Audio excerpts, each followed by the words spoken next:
Welcome back. So, I like to think of SEO as being supported by three broad pillars.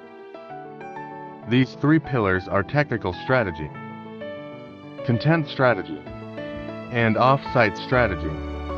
In this video, I'll be explaining each of these in a bit more detail, and how they relate to the structure of this course.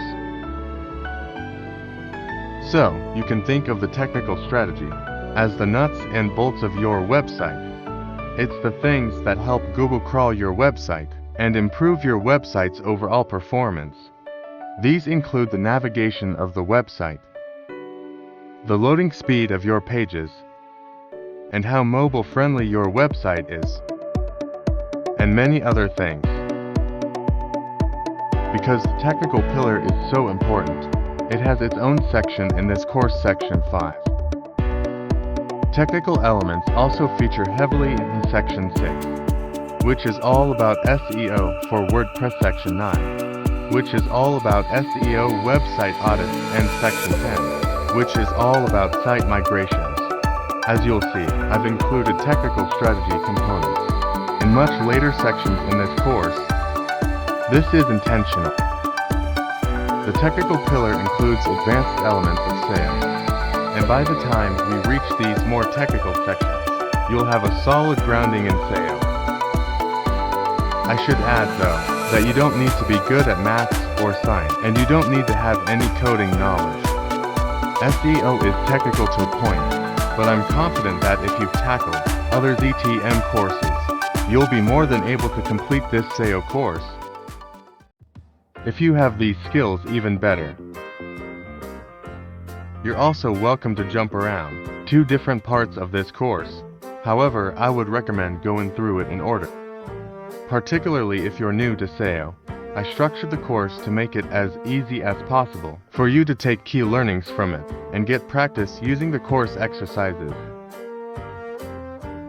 The content strategy pillar, as the name suggests, looks at the content sitting on your website in SEO. With particularly interested in text, video, and images, well, not so much. Google has a hard time reading these, although it's getting better at doing so.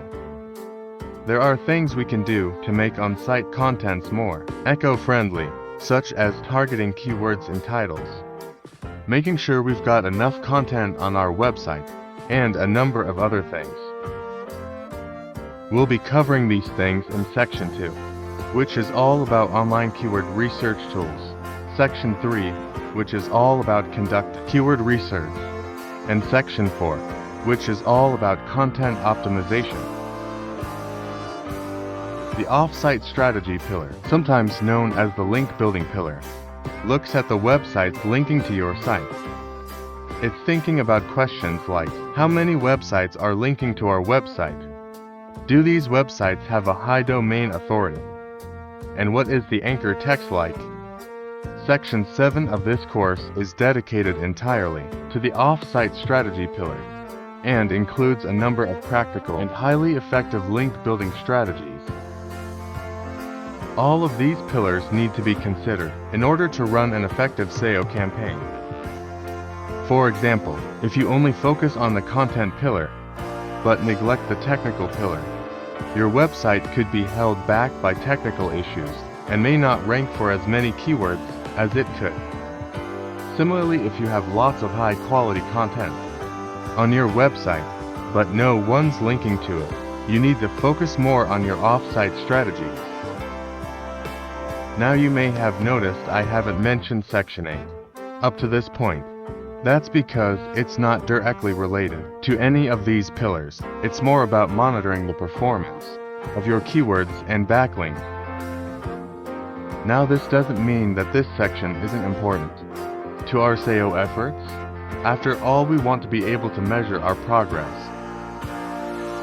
So, I hope this is giving you a greater sense of where we're taking this course, and I hope you're as excited about progressing as I am.